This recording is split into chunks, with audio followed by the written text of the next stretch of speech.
Good news, everyone! I have returned. And today we're doing something a little different. Normally, what I do is here's the drawing, here's a description of it, the inspiration, whatever. But I wanted to try a story and speed paint kind of aspect here.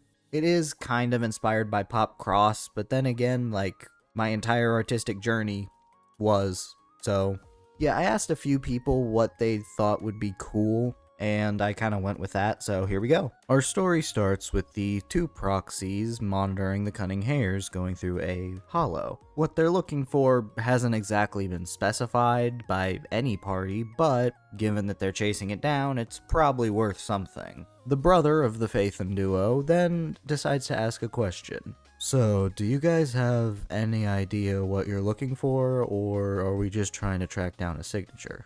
The leader of the Cunning Hares, Nicole Damara, then responding.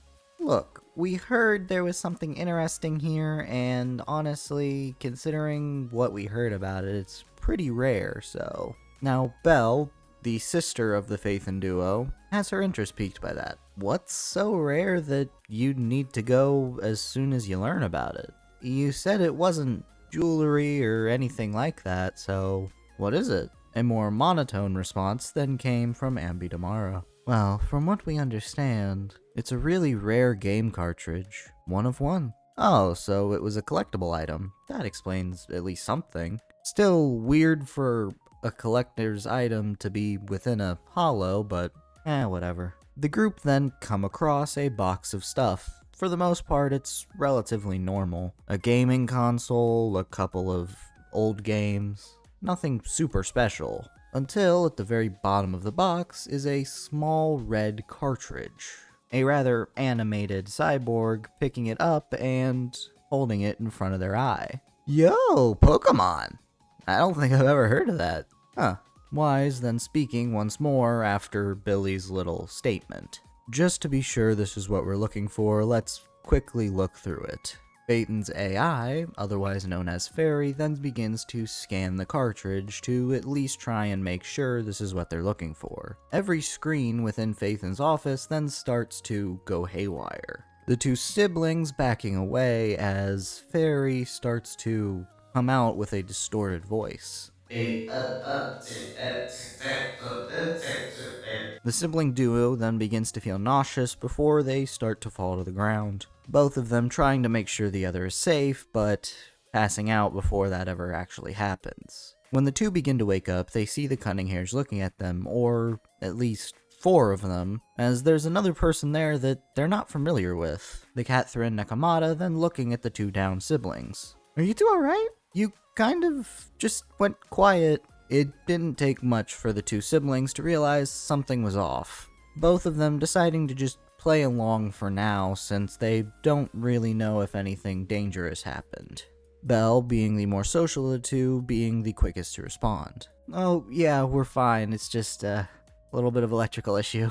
While some of the cunning hares did seem to be questioning that explanation, they decided that now wouldn't be the time to talk about it. The girl they had never seen before then responding. Whew, at least you guys are okay.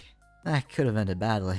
With a quick nod, they sent the cunning hares on their way as Fairy then came back online. Managers, you've just gained multiple new contacts within your phones. Quickly, the two siblings take out their phones to see that, yes, indeed, there is now 20 numbers at least in there that they aren't familiar with. So, the first design of this video, we have Krogunk. Now, honestly, when it comes to Krogunk, there are a few things that made me think it would work for cunning hares. Now, naturally, of course, this was a suggestion from someone else, specifically Nox from my outpost, because Krogunk and Toxicroak kind of have that vibe, you know? Very street brawler. And with the cunning hares all being inspired by some form of con man or crook, a poison type isn't that much of a stretch. Then, of course, there's also the movie tropes that they play into. Ambi being a clone, Nicole being a money-hungry, rags to riches, but you get my point. So for the Krogunk design, I kind of had a few choices. First off, yeah, I admit Krogunk is probably better as a dude, but I already had 2 other dudes planned for the video, and Krogunk was the one I felt was the easiest to switch. Also, Ether Agent, because why not? Poison dart frogs are a thing, and Ether is basically a form of poison. All in all, I like the design, and as for the name, probably Bonnie, because when it comes to the Cunning Hare's names, you've got Nicole and Billy, which are more European names. Then you have Anby and Nekomata, which are not European. So I felt like Bonnie made a lot of sense, but also it's in reference to Bonnie and Clyde. Just like Billy Kid pulls reference from Billy the Kid, I figured another Wild West outlaw might be pretty interesting in this state. After seeing these new individuals and their contacts, the two proxies begin to look at each other with a bit of worry. Given how the Cunning Hares reacted, as well as how that new individual reacted, it seems as though there were just new people put into places that they weren't before, and no one besides the proxies seemed to know that.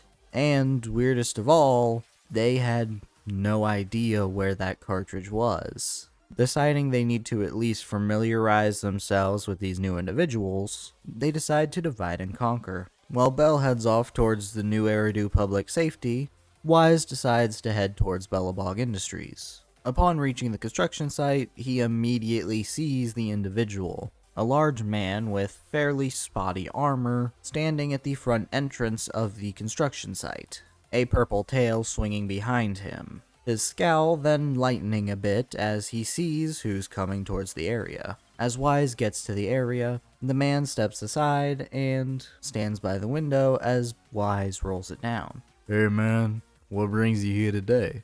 Wise, deciding to just act natural, simply replies, I'm just here to catch up with some people, honestly. Been a while. The man then nodding as he points Wise along to where he can park. As Wise goes to park, he thinks about the one benefit of everyone not recognizing these people are brand new. He doesn't have to say their names when he greets them.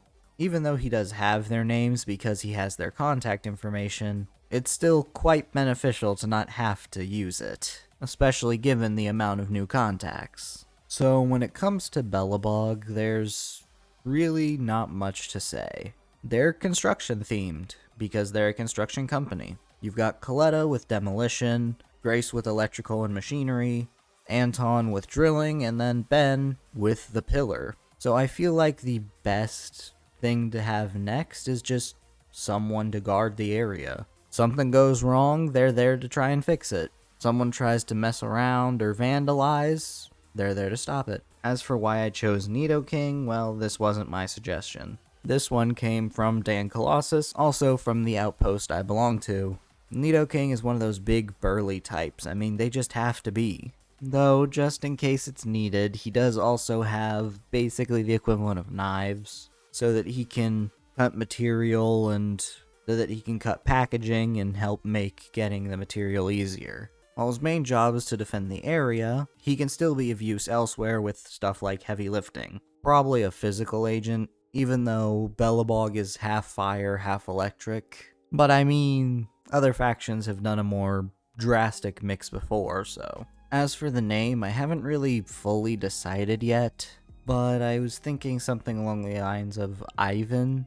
Bellabog does seem to have some Russian inspiration, so I was thinking something along those lines might not be really that bad. But as I said, not really super sold on the name. It definitely might get changed later. Then, following Bell to the new Eridu Public Safety Office, we can actually see a group of officers waiting. Sissy is seeing Bell before running up to her.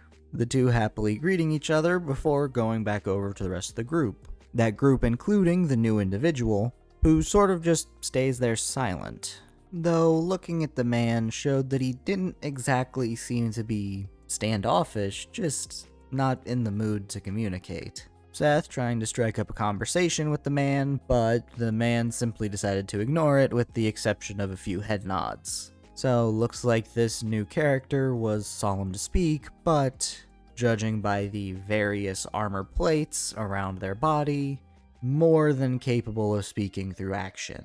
You see the plating on top of this person's arms, then begin to separate before clicking back together. It seems as though some kind of magnetic force has been utilized. though you can't exactly tell. It seems like it was some kind of electricity moving them, but perhaps it's just magnets and the electricity is for show. Though seeing as this person doesn't really seem to want to be talked to, Belle decided to just have a conversation with the ones that decided they wanted to talk. Though the individual didn't really seem to mind, just seemed content with standing by and being part of the crowd. It got to the point where Belle even began to wonder if this person might be mute. Though, given how Seth tried to talk to them earlier, if they are, that was either Seth forgetting or him not knowing what mute means. Either situation was kind of funny in Belle's eyes, but now wasn't the time to talk about that. So, as I said, Golisopod came from Dan Colossus. And with Golisopod, very obviously, it has to have armor out the wazoo. And Golisopod's sort of samurai-esque look isn't exactly super weird for the Neps faction. In King Yi's trailer, story, whatever thing, the one where the music plays, I don't remember what those are called, but she has a sort of samurai flashback look thing. And when it comes to Neps, their main weapons are primarily pretty traditional cop stuff with a spin put on it. Ching Yi has a stun baton, Seth has a riot shield and a regular baton that can mix into being a sword, which isn't actually super weird. Swords were used by plenty of police force, which also explains Sissia's, and then Zhu Yuan just has a gun. And yeah, Jane has her little foot dagger thing, but like, she's special ops, she's different. So what could I possibly give Golisopod as a weapon? How about just a big ol' whacking stick? Golisopod is already attacked to the max. Just have a giant club that you can use to slap him upside the head. And then as I mentioned in the story aspect, I figured it'd be kind of fun if Golisopod's armor was sort of transitioned into being these metallic plates that bend and move in order to block attacks. And altogether, it kind of comes in to look like full-on body armor that you would see on something like a SWAT member.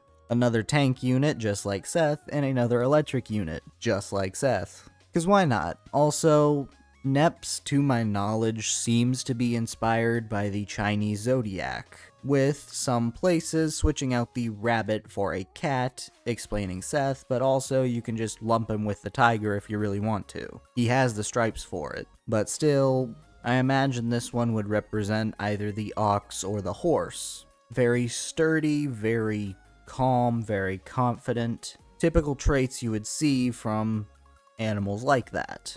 Also, we are pretty close to triple digits, so if you could like and subscribe, maybe comment if you want, that would be really appreciated.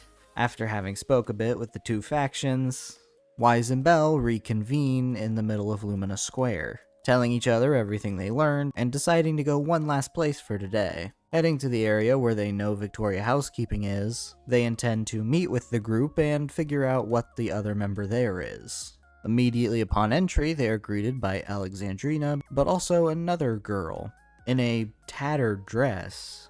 Something that they find a tad odd considering Lycan would not usually allow that. Though another interesting thing is that they appear to have a mask on, the head kind of resembling a bangbu. Alexandrina taking a bow in front of the two siblings. The woman alongside her taking a very, very shaky bow as well. Good evening, you two. How may we be of assistance? Deciding to do what they'd been doing all day and simply just act normal, both bow back to Alexandrina and this mystery woman before Wise responds. Oh, it's nothing much. We've just wanted to stop by. The head maid nodding with a smile before walking with the other one, albeit the other one following rather shakily behind.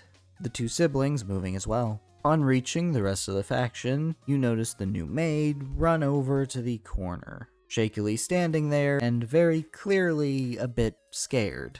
Lycon sighing before looking at the woman. Annabelle, you're being rude to our guests. At least offer them something to drink first. The lady then shakily nodding before offering a teacup, said cup shaking quite a bit.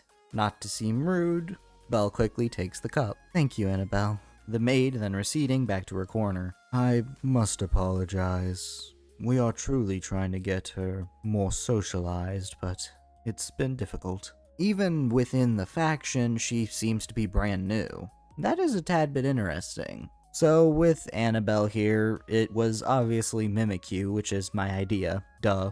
Mimikyu just worked so well with Victoria Housekeeping because of their horror inspiration. Like Rena, obviously a ghost, Corin, obviously a zombie, Lycan, obviously a werewolf, and then Ellen is just the miscellaneous category of like Jaws, Edward Scissorhands, all that. The classic horror movies that don't have a classic monster. I did consider Cophagrigus for a bit because, obviously, mummy, but the cursed doll aspect of Mimikyu was just too good for me to pass up. And as for the name, Annabelle very clearly is a reference to the cursed doll. Just as Lycon is very obviously a reference to Lycan, which is, lycanthrope, werewolf. I also like the idea of at least one of these characters being new to the faction, even despite them literally just being created in an instant. Because, naturally, they wouldn't all be parts of the factions at the exact same time. And the idea of the Mimikyu being the one that suffers with anxiety and social anxiety specifically, and being brand new to the whole maid situation, I felt was just really nice. Because Corin's also part of Victoria Housekeeping, so giving Corin another maid that she is not as nervous as, and can then help out with their nerves, is very good, and I love the idea. And yes, this design does also have a version without the mask, and it's meant to look like a Raggedy Ann doll, which the original Annabelle doll is supposedly a Raggedy Ann. I like the design either way. That's all for today, so anyway, this is Jay, signing away, forever and always. Bye-bye!